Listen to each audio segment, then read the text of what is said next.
you go on our YouTube channel, we've got all of them. Oh, okay.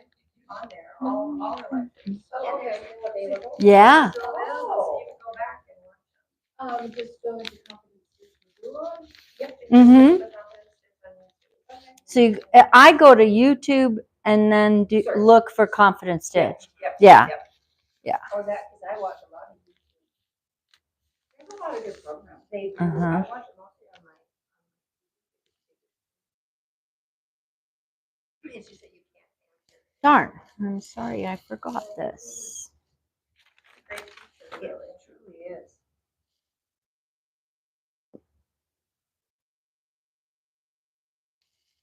A little soup.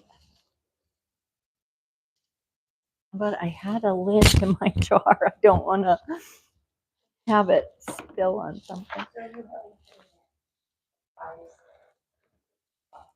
Here it is. Oh, I know. It looks so cool. Yeah. And I am not, I'm going to open them one at a time. That's what I'm telling myself. Mm. Like Hanukkah. Or Advent. Yes. Yeah. That'll work. All right. Do. See, one thing fun about sewing is you can get so many tools.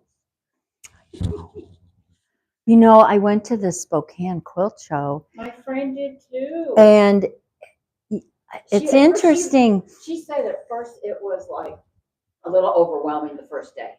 Yeah. Like she wasn't sure she was gonna go back. There's just so it's just like a sensory overload. It is. And then she spent the night and then went met back. a bunch of gals at the same hotel. And no, she doesn't go back. And then had a way better time the second day.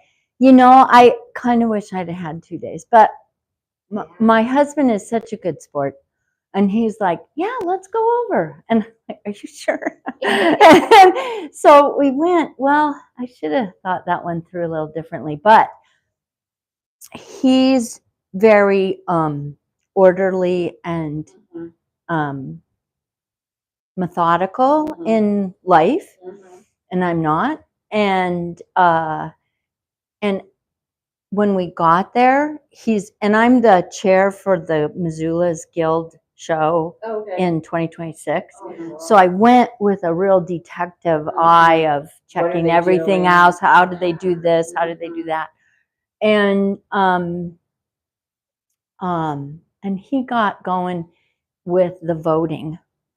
And we got there at about noon on Saturday, and voting closed at 2. So he said, okay, the 100s are right here. The 200s are here. And I'm like, okay. And I went through the whole thing with such a, wait a minute, which one do I like better? Oh, wait, no, that's not that right category. And I was not mindful. I wasn't in the present. Are we ready? I think we're ready. All right. But Did you come back with some ideas? Yeah, I did. And I also came back with a whole lot of appreciation that we aren't a big show. You know, that we're Missoula, it's our guild. And so welcome to the Confidence Stitch Liberated Quilting. We're just chatting quilting and quilt shows. If any of you got to go to Spokane, there was a wonderful state show there.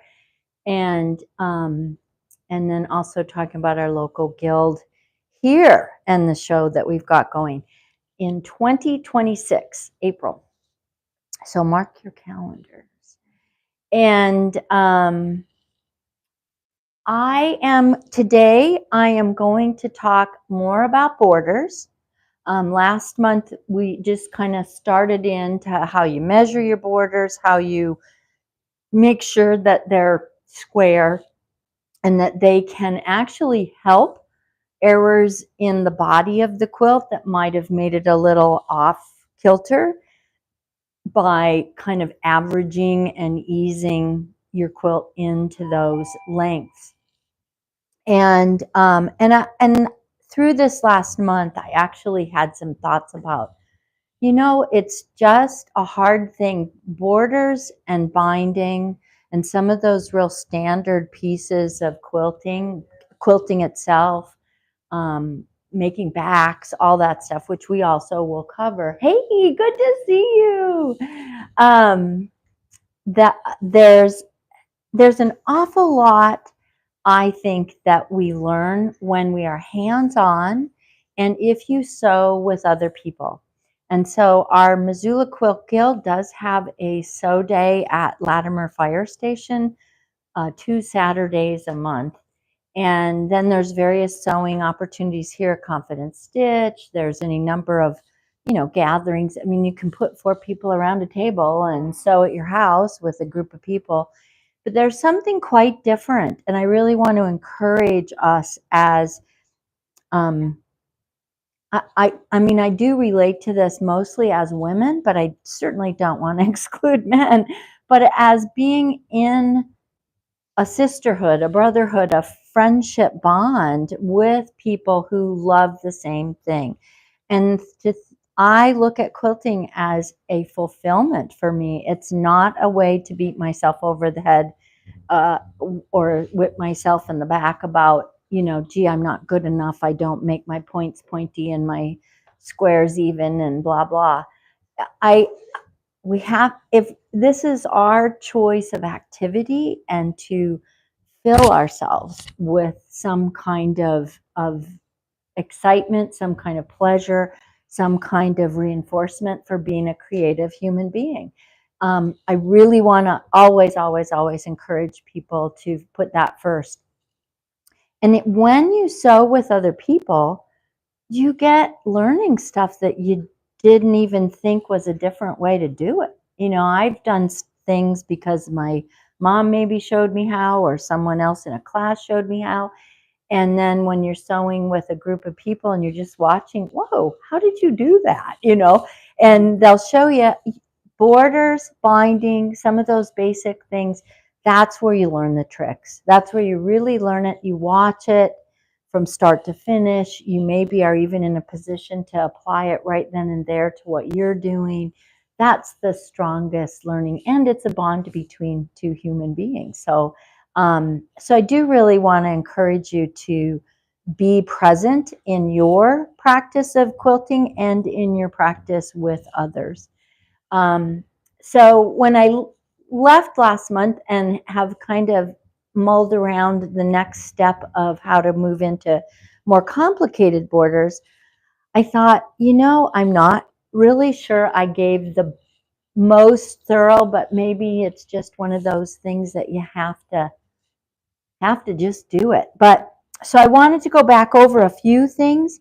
And one is, so this is a quilt top I just finished, and I just am so happy with it. And I brought a quilt in last month that was big, all green strips, and the whole thing. And these are the leftovers from it. I've made 3 other quilts from that quilt leftovers. That's my fault for making so much. But anyway, it's fun. And all this is, just because I like to explain that, is a square of strips, a square of this background, and then you draw that diagonal line and sew on either side to get your half square triangles. So there is one thing that changes when you do that, and that is that this tip is actually, the tip pieces are actually shortened up more than the other ones. And so they don't line up. You're not going to have those seams match. As you can tell here, they're off a teeny bit. But that's okay because everything is all over the place on this. Because they're so different. Yeah, it changes direction, it changes, yeah. So, but just so you know that. And when I made this, I thought, okay, it's all right, just like it is, no border. And I love scrappy quilts and no borders. I just do. But then I started playing with some borders, and I tend to like alternating contrast. And so what I decided, and I went back to buy more of this, and the only thing they had was such a different dye lot, it no way went. And I thought, oh no. So then I had to get online to try and find it because it's not anywhere else in town. Were you using the low volume? What were you using to pick your that? Okay. This I wanted to use this in a 3 border. Okay. So just to give you, this is how my process works. I thought, well, you know, that sewing with people is important. Maybe I can kind of put that together. So I looked at this and I went, okay, so what's going to be the stop border? So the stop border is something that is contrast. Darker tends to stop your eye. Lighter tends to float. So if I had taken like this pale green, I don't think I'd like that, but if I had, this would have floated up and then maybe done something darker in the next. That would have been the stop border. So your stop border tends to be dark. So if you wanted to increase the size of your quilt, yes, borders. Design, you would do lighter, whatever, and then dark to stop it. Say that one more time. I'm not sure. If you wanted to increase the size of your quilt visually, so that it continued with this, you might have done a lighter border because the quilt is still going on. Yeah, that's a good point. And then you do a dark to finish it. And that might be your binding. Yeah. It might just be that little dark strip of your binding. That's a good point. Thank you for thinking through that. That's exactly what is good about sewing with people. I've never, of course, I haven't been quilting that long, but I never considered the border to be the stop, and it should be contrast. I'm thinking back on the quilts that I've done, and I've naturally done that. You might very well. Yeah. You know, that's one of the things I like to encourage people when they say, oh, I just don't have an eye for color. That's the hardest part. Yes, you do. You have things you like. Yeah. So if you have things you like, your eye is tuned to that color palette. Go with it. Yeah. Okay. Go with it. If you're, so I guess what I'm saying though, at home, if you've finished a quilt and you're going, well, I need to make it bigger. Maybe that's the only reason. Maybe it's no, it just needs something else. It's too busy, it doesn't anchor itself, or it's too blah, it needs something else. That's where borders can add something, not just size, but size is certainly one of the main reasons I use borders. And so then I thought, okay, if that's a stop, I don't like it enough to make up just one wide border. I could have done that. But I tend to like a narrow stop border, a slightly wider. So when these are sewn, this will be only 1 inch and this will be 2 inches. So slightly larger on the next. And then I went to this. Now I'm not showing you all my auditioning experiences. Oh my God. That was, I had my husband down there. It's like, okay, look at this. What do you think? Okay, so then that is going to be, that's what I settled on.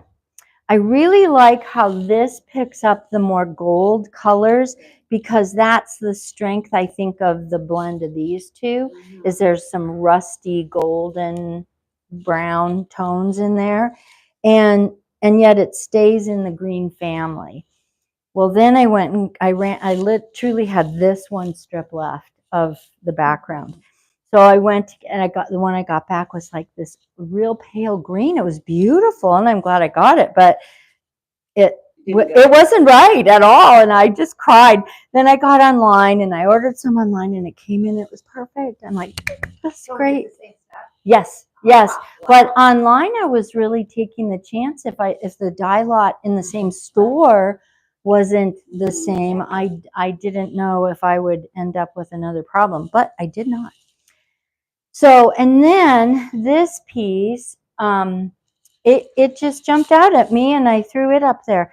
But I did try some more like super dark. I tried some of these real dark ones that I had This is a real nice one. It might end up being the binding actually.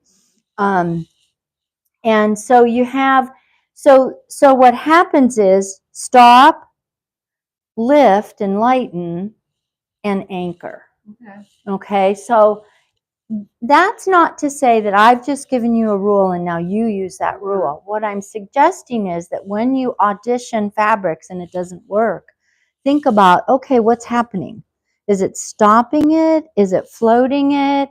Is it anchoring it? Mm-hmm. So those are the things that borders can do. Is it adding to the design? Mm-hmm. Now this design is strip piecing, so just a solid border I think is fine. Mm-hmm. I think if I put stars or flying geese or something like that, it'd be distracting. Oh, and your eyes just go. It'd be, oh, we're not done. Oh, we're done. No, we're not done. Yeah, You know, and it, I think the commonality of that is they all have a gold tendency. Right. yes, On. yeah, I agree. I agree. I like green golds. Mhm. This is like my favorite green. My friend calls it pea soup green.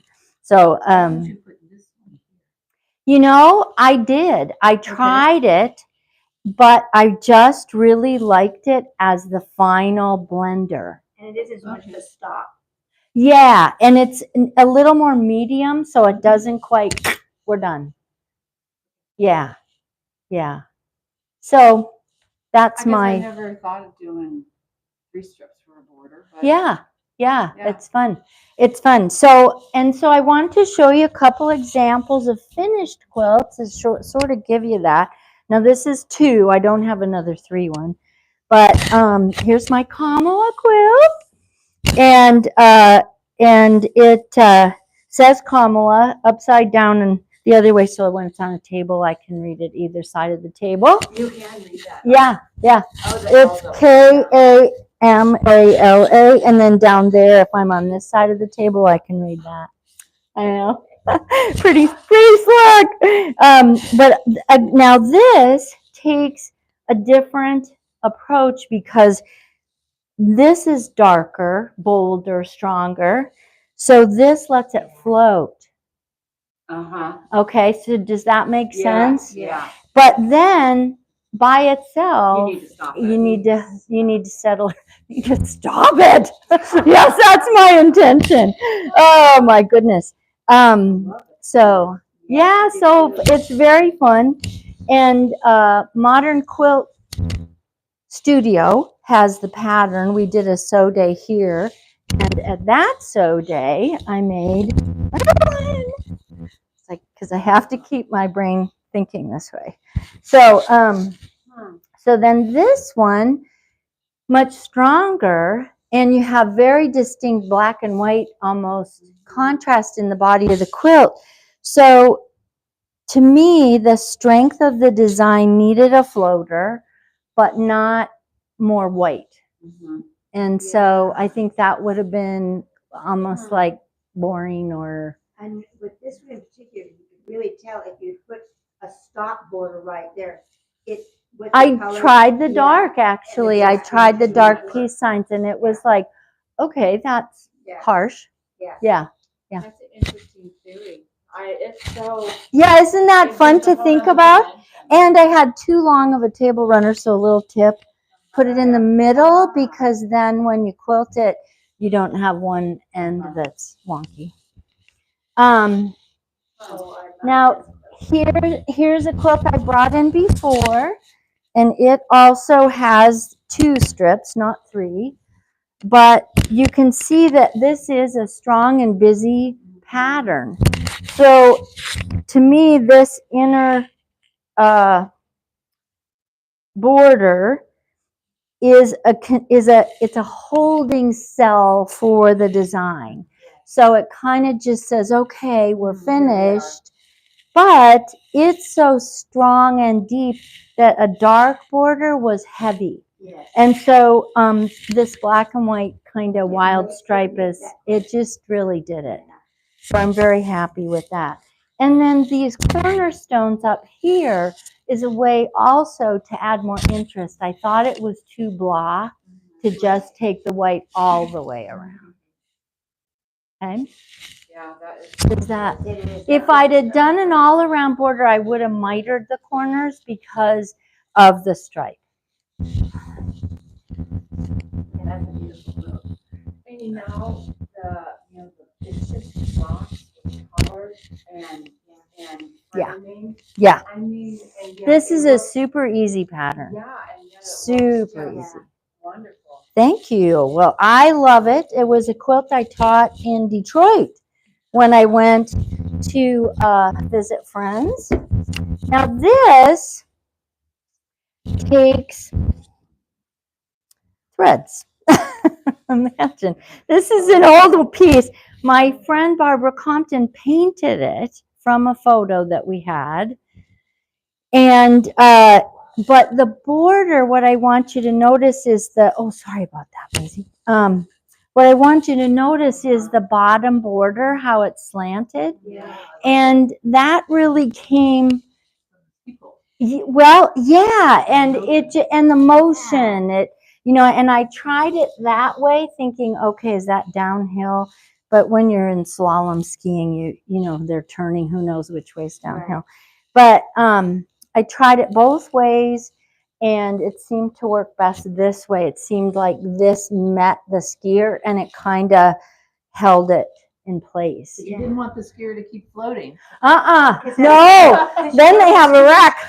The skier's gonna come around and go Yeah, down exactly, that way. exactly. So it worked, and I can't really say that I had that much understanding, but I tried it different ways, and so cognitively, I may not have processed it with the way I have since, Right. and gone, oh, that's why But that you had enough works. knowledge. Yeah, yeah. So who is that?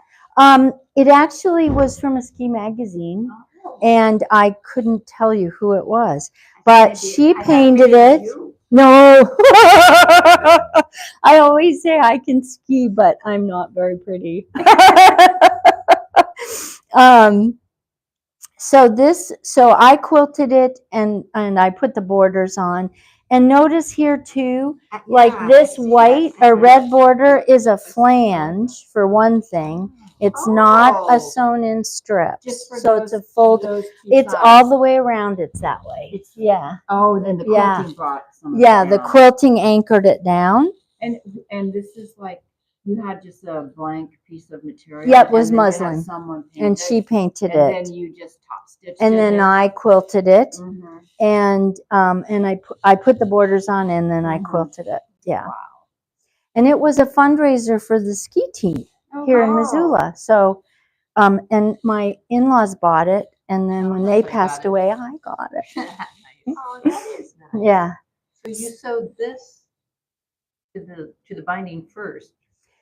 This is sewn in between this piece. Oh, okay. So it's a little folded stops here. piece, Mhm. and then this black snowflake was on top of it, all right sides together, Okay. and all lined up on the raw edge. Okay. Okay. So what I want you to think about is, one, with the flange going down this way and the flange going out this way, these pieces appear to be different sizes. So your borders do not have, there are no rules. It's what you want. It's what you like. And what material you have. Maybe I run out of this one and I only have 1 inch left that I can eke out. That's okay. It doesn't have to be a square or an exact precise measurement of whatever. I guess there's reasons it might need to, but Suzanne, would yeah. you pick it up flat more Yeah. so we can see the angle? Yeah. Thank you. You bet. That angle. You bet. And you almost don't notice that it's angled because Yeah. know what the skier's doing. Yeah, yeah. I think it works. So thank you, Barbara Compton. She did a beautiful job. And then I just want you to see how the quilting shows the design. That was fun. And I still have threads, I see. Anyway, and as we're going to talk later, I want to show you labels. So labels can be as simple or as fun as you want them to be also.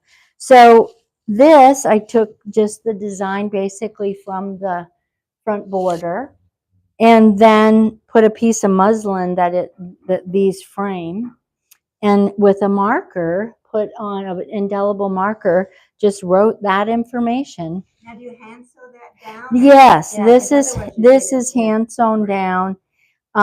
There are a couple ways, and I'll talk more about those later, but I just want you to see a label can be incredibly elaborate. It can be a pocket and you put a note inside it. It can be it can be all kinds of things. So it is as creative as you want to be.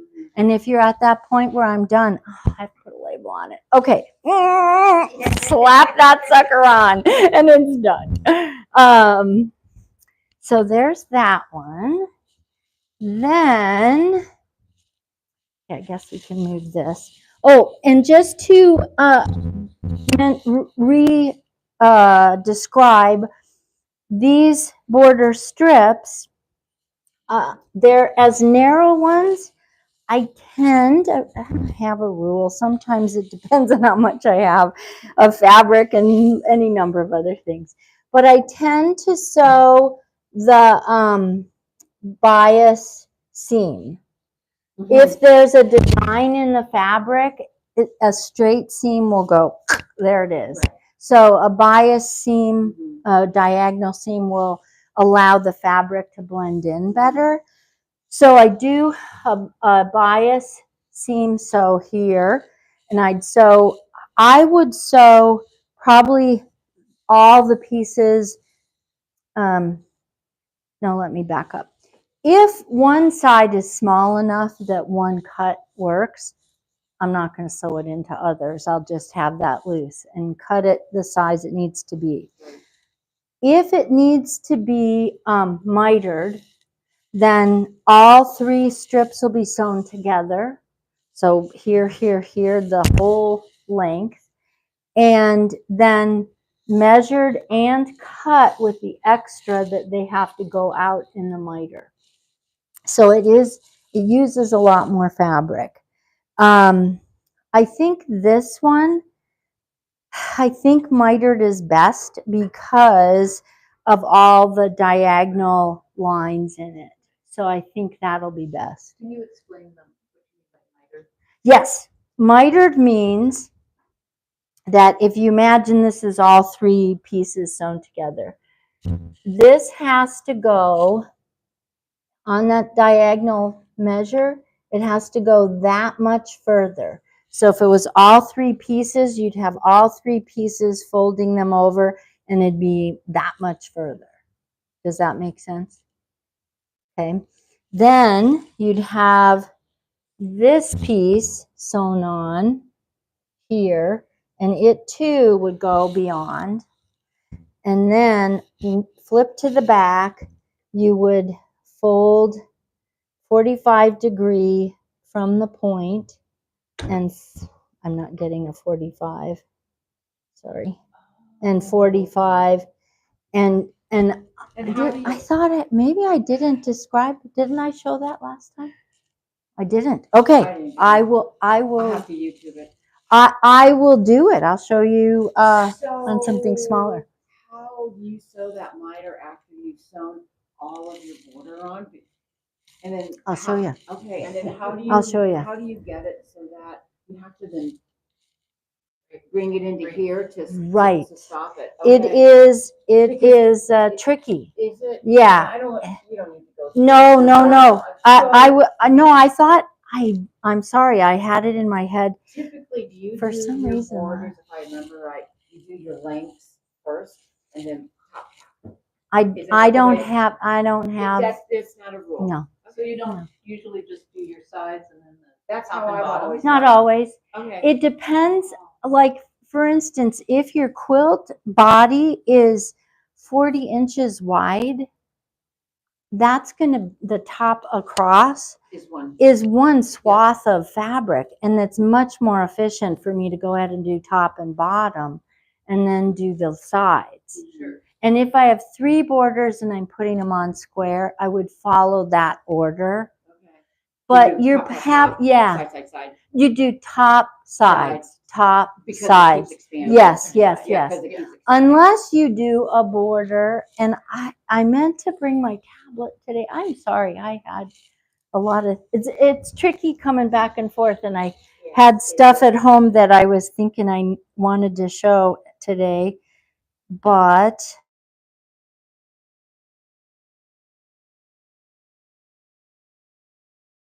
find it pretty quickly.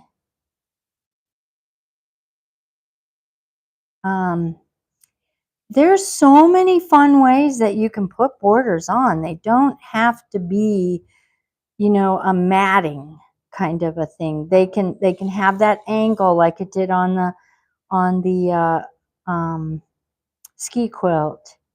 It can, here we go.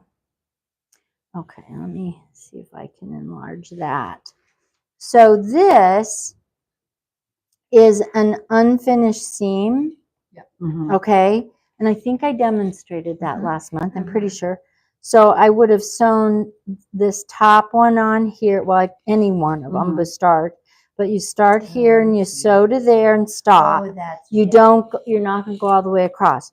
But then you don't keep going on there because you've got this loose piece. So you go back.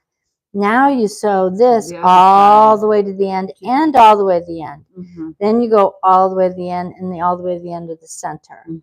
And then this last one, you come all the way up and then you finish, whoops, and then you, whoa, where'd it go? And then you finish that unfinished seam. You just fold it over, do the same. Yeah. Short little seam. Yeah, Okay. just that little bit And that's not connect with done. the existing one that you started Yeah, with. Okay. exactly, exactly. So this is a fun way, I think, to put, that you have to there's do only the unfinished. one that isn't unfinished. Yeah, all the others are complete end to end. Yeah. Then if, no, I don't have any miter. But because your outer border is the same fabric here, for example, I'll have to come down here. Oh, it won't give it to me. This blue, it's all blue. You're not going to see, is it mitered or is it squared off, and is it this way squared off or this way squared off? You know, so it doesn't really matter. Is this visible at all, Maisie? Okay. Okay, good. So I meant to bring a bigger screen with me. But of course, you Yeah. can do whatever you want. They all Yeah. Use your fabric economically. And, you know, another thing too is sometimes if you have a big print in your border and you've got a wide border, you might notice that, oh my gosh, that corner is that big flower. And I might be able to get another piece that comes in, butts up to it, but it doesn't show that seam. So, but I can do that if I sew this one on first and then bring that one up beside it. So there's lots of reasons to do it one way or another. Generally speaking, your long sides get done first and then your shorter sides get done after. But I don't know why. I mean, you know, there is. Show us how to do the miter. Yes. Okay. So let me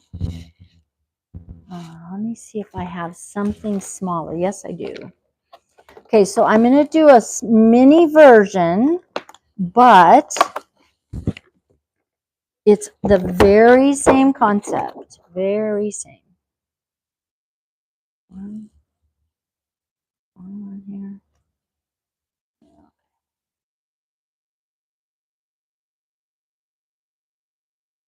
Okay, these colors are ugly together, so sorry about that, but okay. But they'll really show. How about that? Okay, so first, your quilt body, the design of your quilt, has to have good square at corners. So I'm using my quilting square and I'm coming up like so. Okay, and this isn't any, I don't know what this is going to be. So, okay. Then blade cover, safety first. Anybody who's ever sewn with me is going, what? Oh, there it is. Like, where's that one? Look.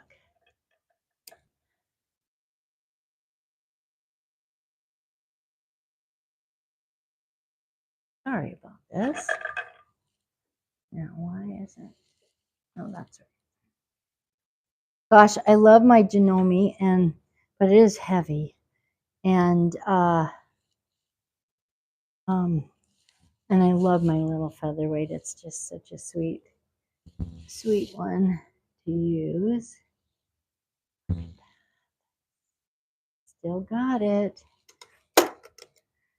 Okay, so we're gonna pretend that this square corner is the corner of my quilt, okay?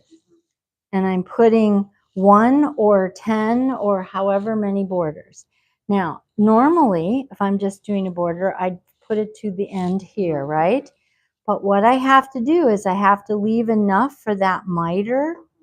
So I'm just going to do a rough fold, slide it down to there. And you can even make it a little bit bigger. Yes, in fact, better bigger than not.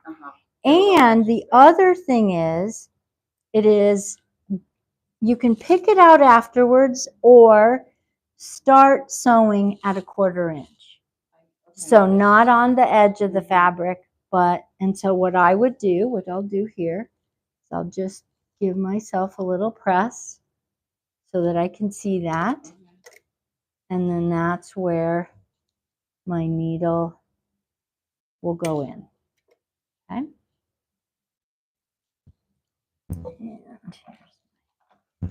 Yeah. Thanks. Oh, got it. All right. There she is. Good job. Come on. Yeah, I got the light on, so it has to be working. Here we go. All right. So I'm going to take this and I'm going to sew all the way down to the other corner with the excess. So we don't cut it off at the end. You have to leave that excess. And you stop at a 1/4. Yes, and you stop at a 1/4 inch. That diagonal fold. Yeah, yeah, whatever I did here, that's how much extra I'm going to need down here. Okay, because a 45-degree is a miter, and although you can do it at a different angle, but that takes like a lot of thought about that, and I'd probably rush and give it to you the wrong way. Okay, so let's say I've gone all the way to the other corner. And I've gone down and around, and now I'm doing the last one. And again, I'm going to do my 45-degree fold with a little extra. It's not perfect, but it's close enough. Okay. And I'm going to put that, I'm going to make sure that as I maybe pinned it in or set it down anyway, so in a way that kept me on track, that that fold goes to the corner of the fabric. Okay. That fold goes to the corner of the fabric. But yes, that point. But now I got to do my little mark for a 1/4 inch. So I'm going to go there. I'm going to fold this up. And I fingernail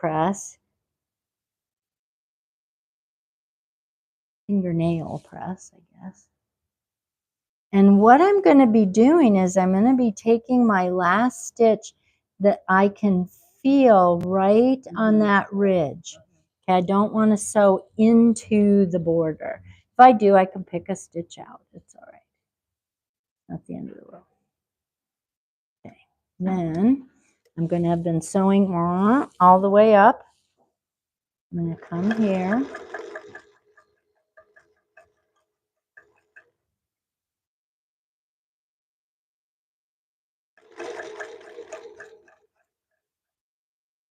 There we go.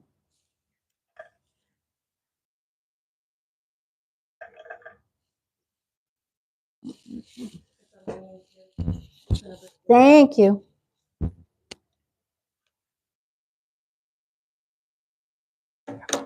Not the best tool for that, but oh well, it worked.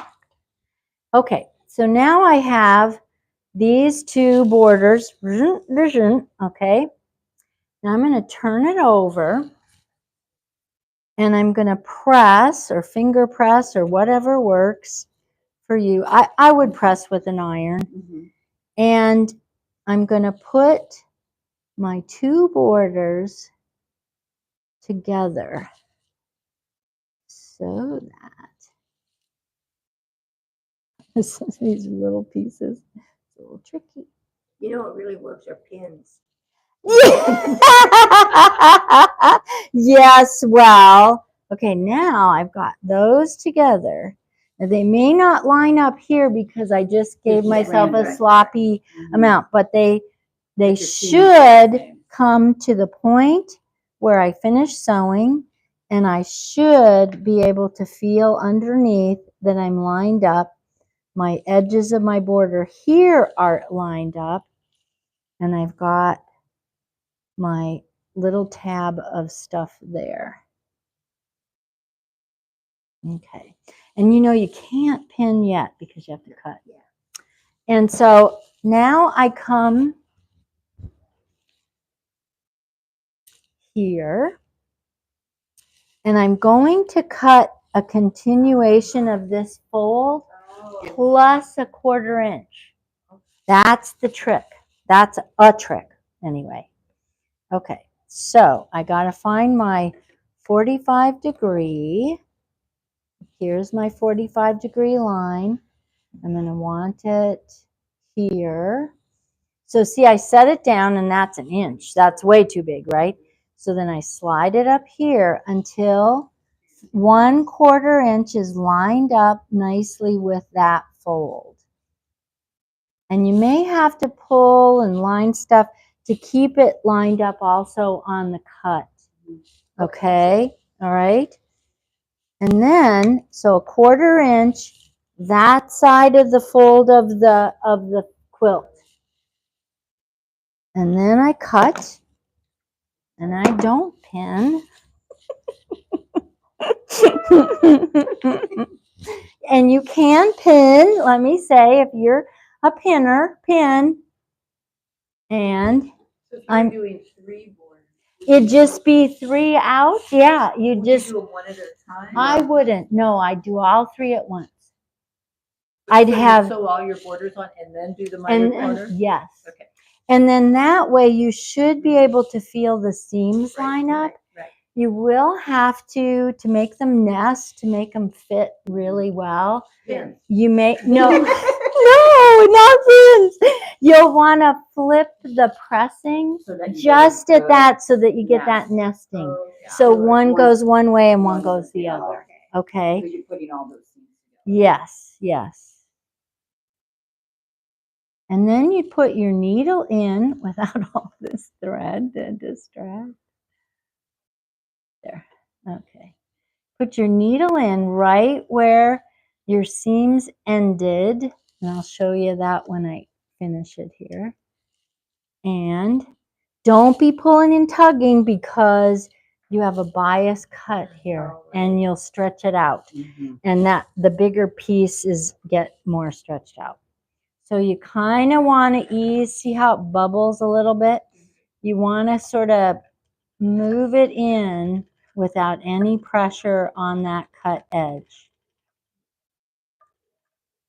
Because we don't want it stretching out or it'll look like a Japanese rooftop. And then, oh, I should do that, but sorry.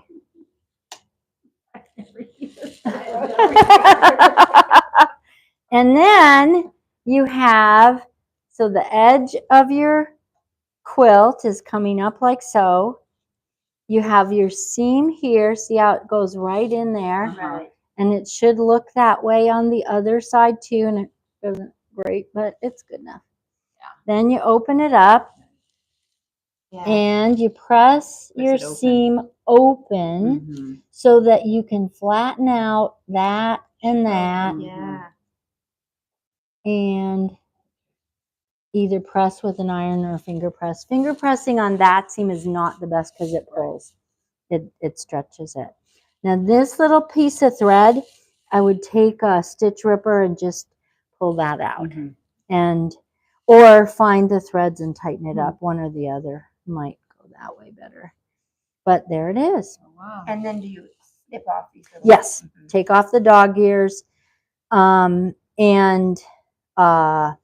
if you have, 3, if you notice that, okay, that second border didn't line up real well with this second border on the other side, just take out about a 1/2 inch of stitching on either side of it and kind of tug and pull and get it so that when you have it flat like this, it does line up, and then pin. Yeah.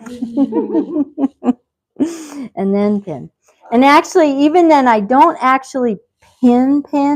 I take a pin tip and I only put it in one direction and I hold it as I move it in. Yeah.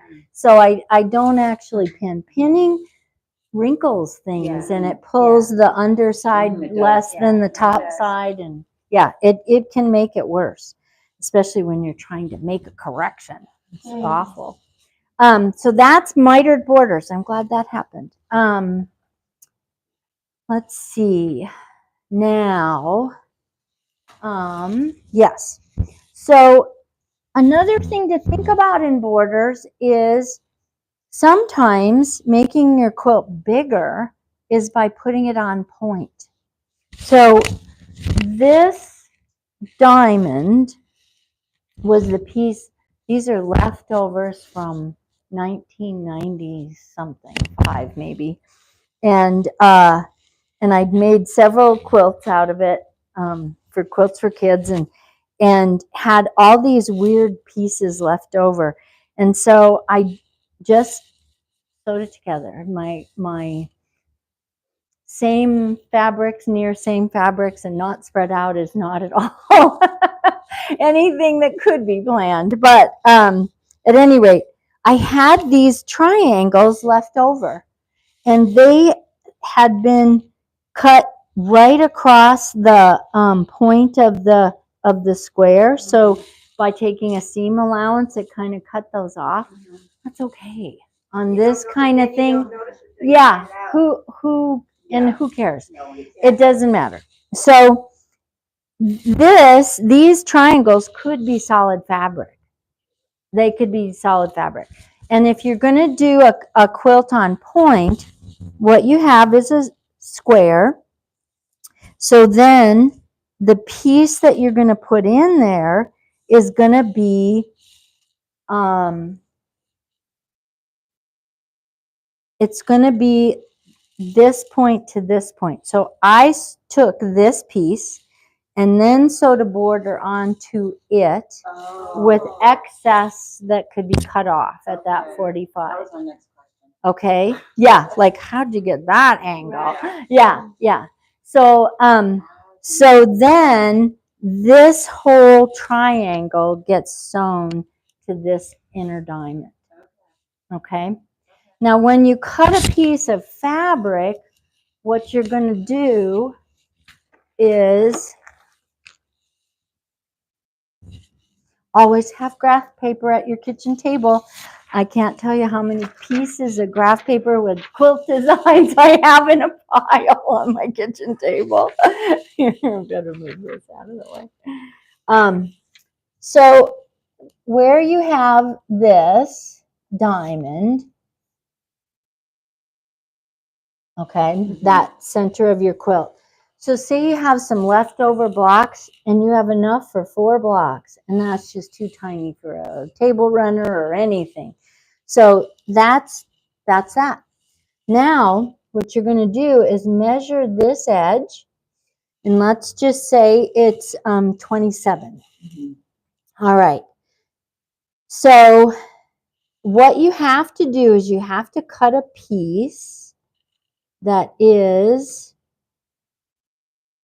a 27-inch square or bigger. And I would go at least an inch bigger, if not 2 or 3 even, or even more.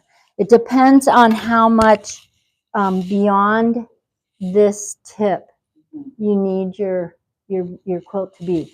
Because your actual quilt measurement is going to be this diagonal plus however much your border goes beyond that.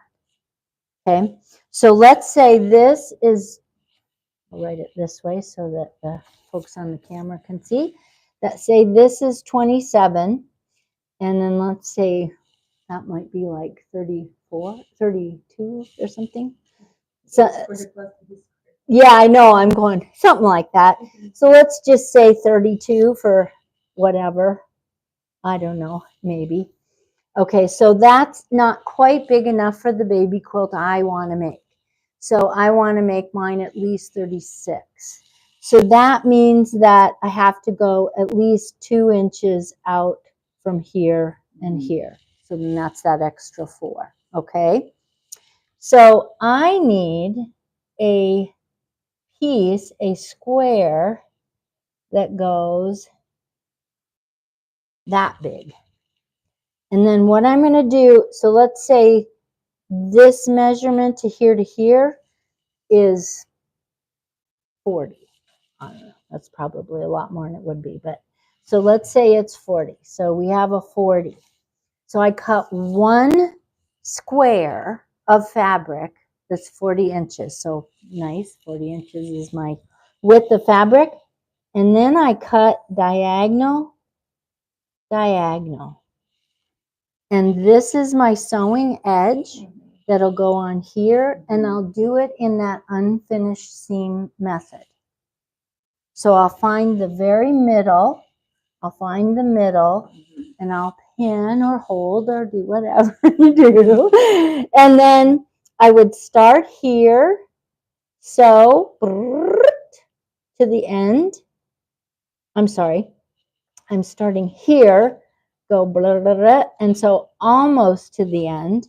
Then I would take the next triangle, mark middle, hold it in place, and I'd come, because now this piece is that big, and so I'm going to put it here, and so to here. And then you'll have this leftover tail, and you'll just kind of trim it off afterwards, really, is what it amounts to. So this piece here just gets trimmed off after you sew it on. And that, if you, well, of course, I was going to say, if you look at the seams on the back, no, you won't be able to. Oh, but you can see it here. Okay. So this ended up being a piece that, so this piece got sewn on first, and I went way beyond it. I had a border piece, and it went way out to here, but it ended here. Right. And then I sewed here, and it also went way beyond. And, okay. And then this piece was my triangle that got sewn onto this. And I started, so I could have started here right on the edge and gone all the way to this edge. And then when I went, let's see, where are we here? Okay, then I must have gone to this one next, because see how there's that seam? Oh yeah, you can barely see it. Right? Yeah. Goes outward. Yeah. And then that one got sewn on, and there was this little tail here that got trimmed off. Yeah, because I was wondering how you got. Yeah. You can hardly see it. Yeah. Probably for another piece of material, you can see your seam better. Yeah. And and see the seam.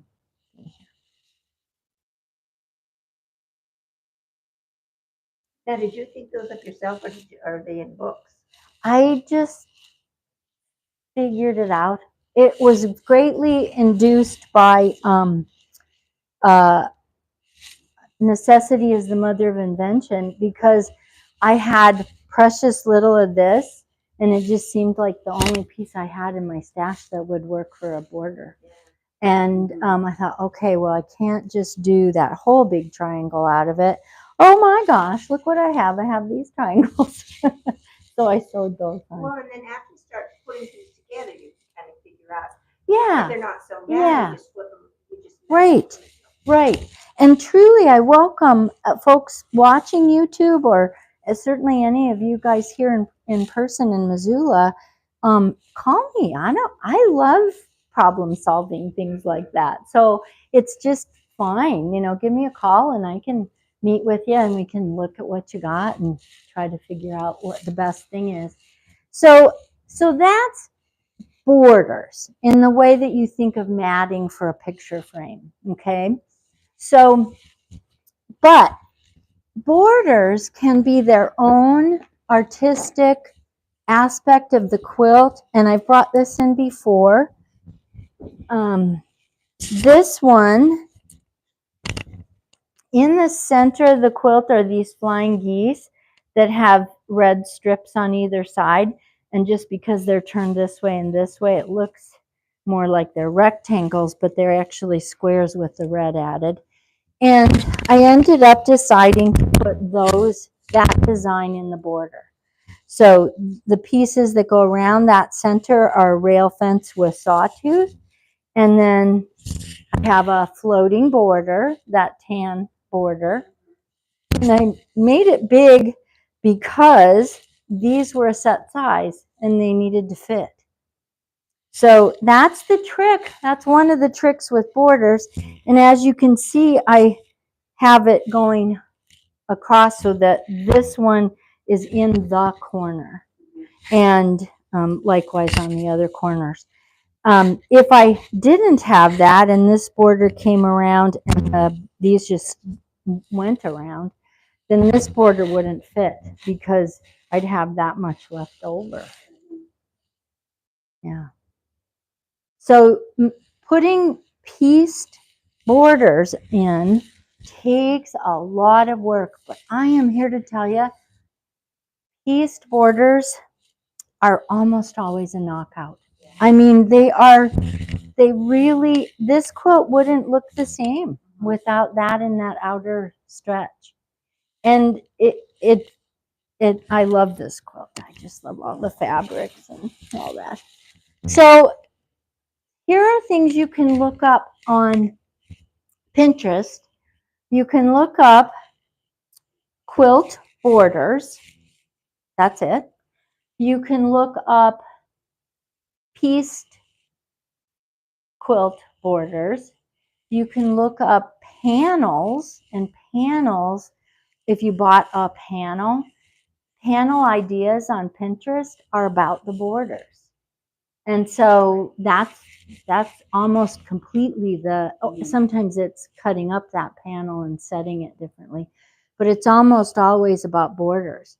And you can also look up row by row quilts, and that's this one. I've brought it in before. It's a oldie and a treasured, and it's getting very faded. So this one is a row by row. I'll hold it this way because then you can see all the rows at once. But and this was made in a group. And if you have an opportunity to do this, I really think you'll enjoy it. So what usually starts a row by row is the person who is going to own it decides something that's thematic. It might be fabrics, it might be a pinwheel block, it might be and any number of things. This one, mine, was Joni Mitchell's song Twisted. And so my analyst told me that I was right out of my head, but I said it's you instead. Anyway, okay. So I made this snail's trail row, and that was my first row. I pulled some fabrics from my stash that I liked that went with it, put them in a tub, put my strip pieced row in the tub, the words to the song in the tub, and I think that's it. And then passed it on to the next person on my list. And that person decided what they were going to do. And they decided whether they wanted to add their strip to mine or just leave it in the box for me to add later. So some people, I don't think anybody left theirs unattached. I don't remember that. So somebody then made this one or this one. They decided if they wanted it to go straight on to the row, or if they wanted a strip to separate, or if they wanted more than one strip to separate. And then this one has a cool, skinny and two darker ones out here. And then when I got it back, so we had 1, 2, 3, 4, 5, 6, and me, 7 of us contributing. And in the meantime, this person's quilt is being circulated and this person's quilt is being circulated, but they have their own theme and their own set of fabrics, and some people had instructions that you could add anything from your own stash to it, just so it kind of went. And other people were like, these 4 fabrics, that's it. And you decide what block you want to do or something. But you had to make sure it fit. And so there's either going to be a piece that you add at the end to fit it in, or you've got to measure and be really careful in your sewing seams. That's another part about pieced borders. You really, really need to check that your seam sewing is 1/4 inch. So there's 2 things to do. One is to take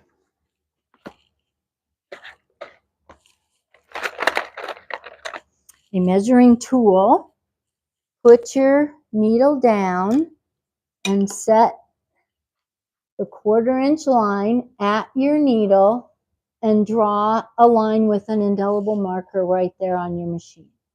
But when a seam folds over, there's a hair of space that gets taken up.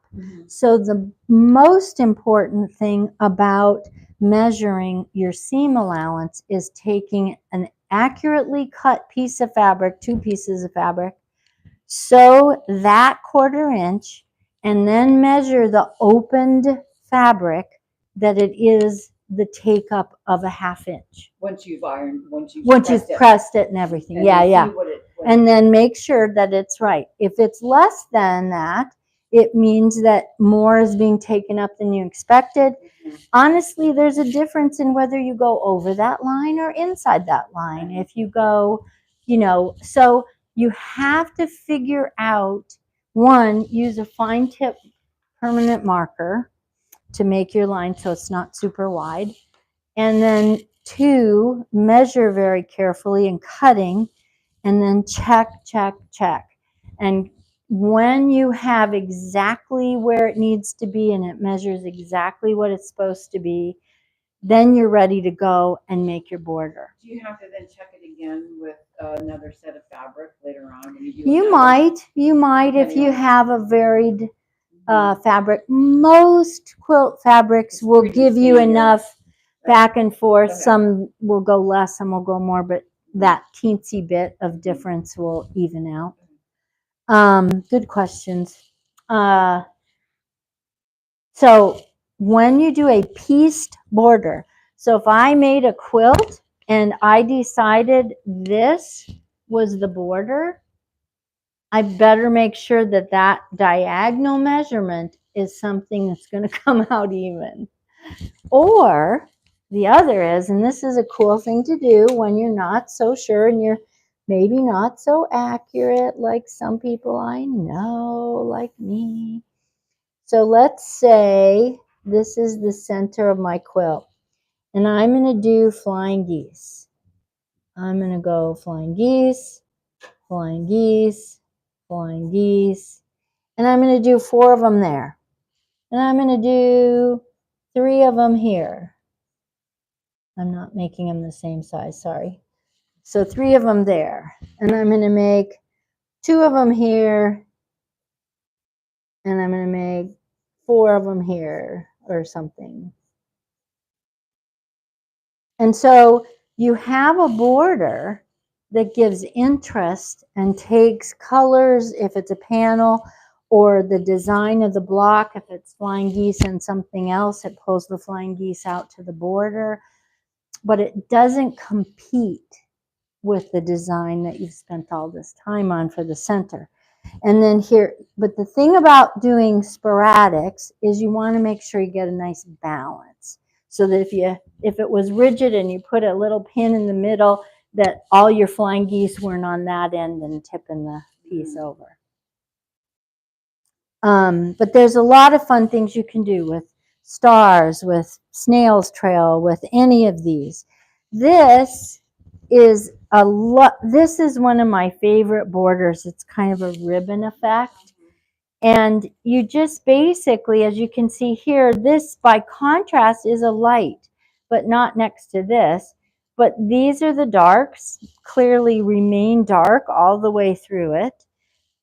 And even right here where they're pretty close, this is still lighter.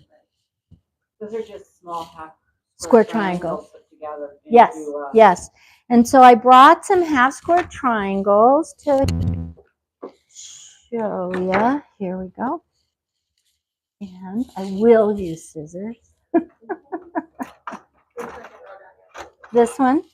Okay, good. All right. So I made all these. These are getting ready to go on a table runner. Thought, oh, perfect. I have the line marked and everything. So first, you just to refresh on half square triangles, you have your two colors. This is what it's going to be. And you mark your line down the middle. You have your 1/4 inch seam. And because the edge isn't where you can follow your line, you have to figure some other way, like use a 1/4 inch foot or mark. I've even taken my little marker and I've marked on the front of the foot, you know, where that 1/4 inch is so that I can get it right under that line if it's a bigger, wider foot. And then once you've been sewing a long time, you're pretty good at getting it. So close enough. All right. So we have 1/4 inch. And I had tension problems in my machine. And I started a course at 8 o'clock this morning and went, this is not working. And then I took a breath. I like to equate my machine to an ornery toddler. They're not doing it at me. They're just not able to communicate their needs. So, okay. So once I listen better to my machine, then I can understand what its need is. So here we have our half square triangles. And this, by comparison, is a light, but it's not. Oops, and it goes this way, I think. Is that how it goes? I have to look here. Yes, it makes that. Yeah. And then let's take one of these just to have the difference in there. Yes. Okay. And then you have this, and it'll go down that way. Not the best because this matches that, but yeah, here we go.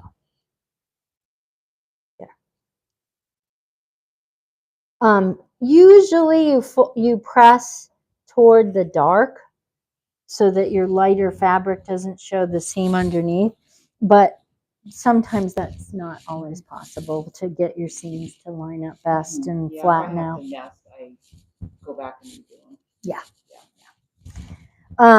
So this is just repeated over and over again, but each unit is this 45-degree band. And it does a really sweet job. The other is just taking, am I doing that right? Yeah. Just taking a sawtooth border. That's a real easy one. So half square triangles are great to use in borders. And they're easy to compute size, and they're easy to sew accurately. You don't have a whole lot of complex stuff going on. But if you look up, yeah, the first way, sure.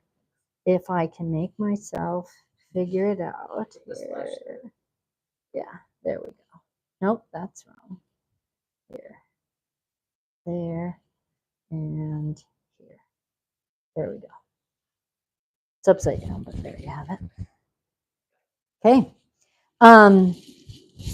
So, okay.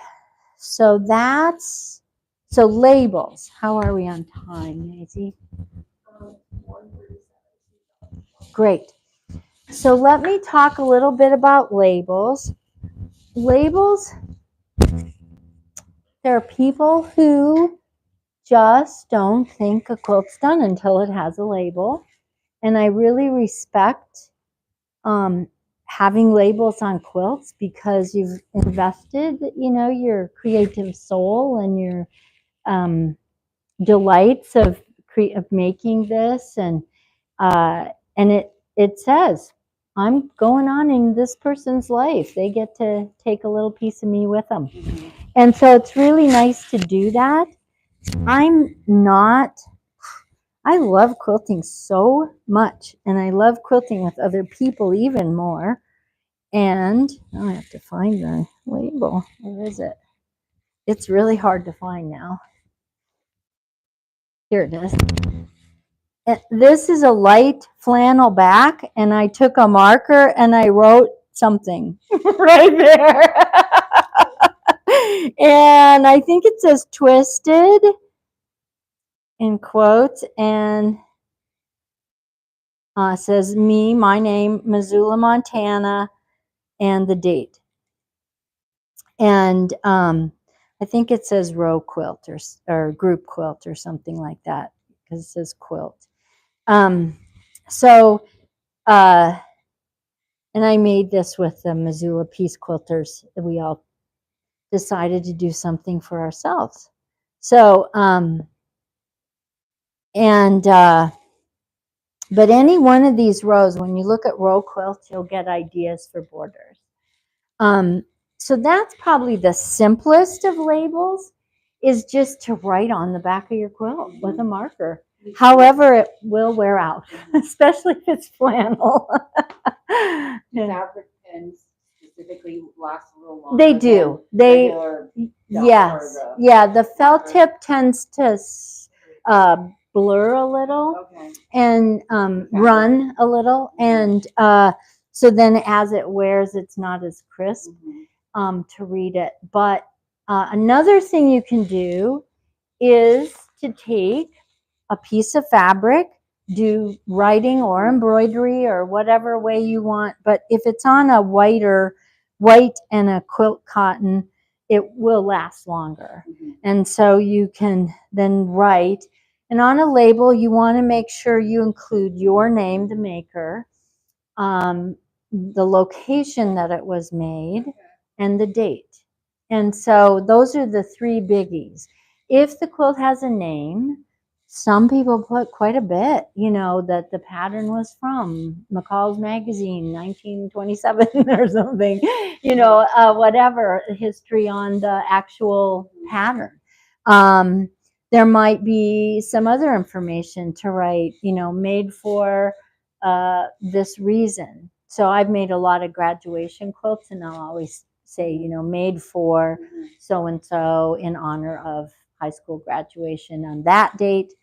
Quilt was made by Suzanne Sterrett, Missoula, Montana, on this date. And babies, you might be writing the baby's information, their length and weight and stuff, and birth date. But you can take a piece of light fabric. It doesn't have to be white or muslin natural. It can have a print on it, and it'll still hold up and be visible. And you can either just press the edges under like you would be doing applique, and press those edges under and applique it onto the back after or before it's quilted.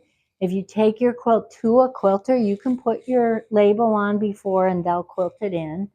But it needs to be fixed to the back fabric so that it's not going to pull up and get caught in their machine underneath. Another way that I like to do labels is I like to use a fusible. And if I use a fusible like steam a seam, I would cut the piece the 1/4 inch less, and then I can press the edges and they'll stick. So you have to be careful that your iron isn't coming into the sticky stuff, and use one of those Teflon sheets or something. But it just holds the edges under, so then when you go to sew it on, you're not getting a wonky thing. The other is to use something like Stitch Witchery, which is a fusible webbing, and you sew the webbing. You cut the same size piece, put it on the right side of the fabric, and sew a 1/4 inch all the way around. Snip a little hole in the middle, turn it inside out, and then press it onto the back of the quilt. Okay. And you've got your edges tucked under. I still go around and stitch because the fusible isn't necessarily going to stay on forever. And that's my favorite way, because I can get it with nice clean edges. I can anchor it down onto the quilt back and sew it on after the quilting's been done. And if I don't have the fusible, I tend to take projects like that on a car trip, and then every time I sit down to work on it, it's jerked a little and twisted a little, and it's not the easiest to work on, even something so small. But so that's labels. Yeah. So how would you do a label if you did 2 quilt tops and sewed them? That is a good question. And table runners, of course, run into that too. There are a couple of things. One is that to think about the purpose of the label. So the purpose of the label is to identify you as the maker and to pull your heart and their heart together, and let that be known. So one is to actually have like a fancy safety pin, and it can be pinned to one side of the quilt when the other one's showing, and flip to the other side. Another is that it might be, and I don't have one like this. There might be a design, like say this is one side of the quilt. I might write it right here, and just put all the information, but tiny writing, and get it on at least one side, maybe even both. And signing Yeah. initials and Yeah. a horse. Yeah. And that will certainly connect you to the recipient if it's someone you know. In quilt documentation, that's really one of the main reasons we put labels on, is that quilts might outlive us. And if they do, someone's going to lose that story, and they're not going to remember who's who, and or maybe it can't be read clearly anymore. I mean, even embroidery wears out. I've had signature quilts with embroidered names that have popped loose and you can't read them. I typically do a triangle. Yeah. Sew it On the corner. That's a nice way to do it. I like that. And then you can fold it under and stitch the raw edge on the binding, with the binding, and just do the one. Yeah. Oh, thank you for bringing that up, because somebody I sewed with one time did that, and I thought, whoa, that's brilliant. And I never have done it at home. I've never had it come back to my brain until now, but hopefully it will stay. So let's see today. Oh, scallops, scallop edges, how to do them. Or not. Or not. Scallop edges, I say you take an edge of your quilt. So first of all, if this were to be scalloped, it would need an extra row of some color anyway. It could be anything, but and then so then somewhere along the way. So we take the final finished edge of the quilt and we fold it in half and fold it in half again, and we go, yeah, that's big enough. And we get a paper plate and we mark on the paper plate how far down on the plate it has to go to fit in that distance.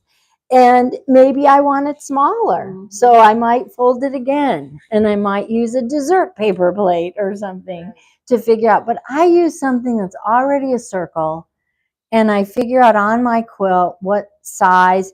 It might be that folded in an even amount isn't a good plan, so I might need to think about measuring it and dividing it by 5 or whatever. But I figure out the measurement I want from scallop point to scallop point. Because you want them to be centered and then end properly. Yeah. You don't want to cut halfway through. No. Okay.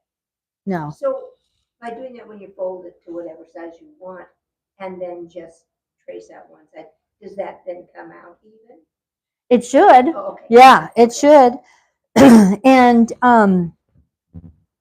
And I also was just thinking that whatever. So if I figured 5, if I figured 6, okay, let's do this. We'll make it just like the block. Okay, that here's the block. It's about an 8-inch block. Where the way I'm going to have to do it though is I'm going to have to fold this outside edge in half, take that, mark it, pin it, do something to mark that, and then I'll have to do that 8-inch from here to here to here to here to here and so on, because here I need a circle on the corners. Does that make sense? Yes. I've never taught scallops, but I've done them. And I was thinking, let's see, how to put this in words. They are so pretty. So visually you have a circle on your corners. On your It's corner. really just half here and half there. Mm-hmm. Okay. Yeah. Yeah. And sometimes you just go, okay, well, that size didn't fit. Oh, all right, make it smaller, whatever. So it's not a perfect circle arc. Oh, well. Yeah.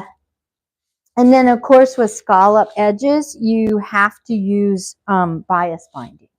So you have to cut your binding on the bias of the fabric.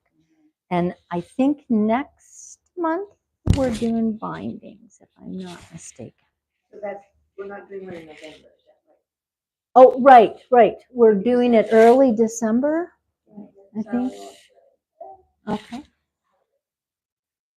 Yes, thank you for saying that.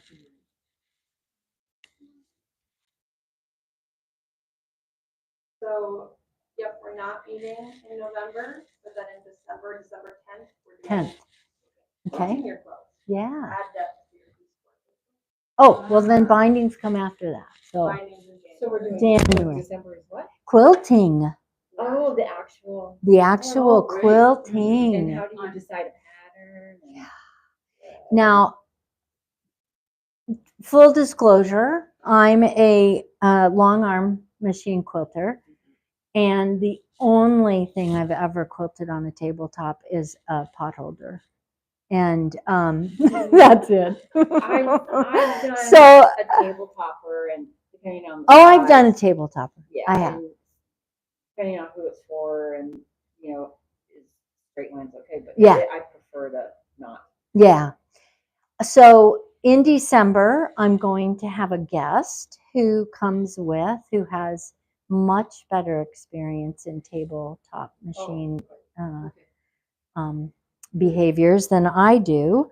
Mine are naughty. I yell and cuss at my machine. Practice practice the free motion, forget it. You know, But I know people who can do it. yes, and it really is I practice. know. And it really is knowing your machine, Yeah. the mechanics of your machine. There are, I'm going to say from my experience in knowing women who quilt, do the quilting on their machine. I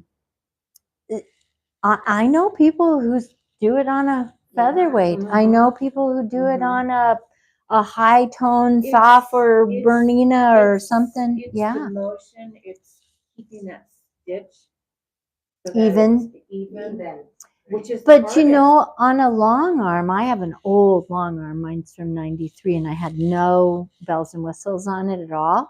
So it's not computerized. It's completely controlled by my hands. And that is also the case. So for instance, there's a tendency, I think, when your hands are like this or when your hands are like this, to go, whoa, whoa, whoa. And so anytime you get a whoa speed up, you got longer stitches. And then when you slow down because you're nervous, they get teensy, teensy, tiny. So when you're doing the quilting, one of the things to really work on is less quilt awareness, more body awareness, and to have more body sensation of even closing your eyes and going, okay, I'm moving at the same speed. Oh, but I need to go in this direction, and I'll go all the way around, but I'm moving at the same speed. So less about watching and getting into it and enjoying it, listening to music. Yeah. So anyway, I think that's our parade for today. So nice to see you all. Hope any questions online or anything come through.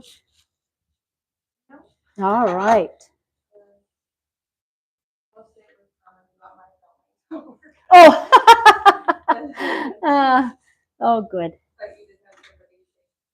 Beautiful. I love your pieces and the combo quilts, and thank you for this. Oh, good. Good. That was so much fun. I think the black and white one is going to be an auction for Jeanette Rankin. So watch for that possibility.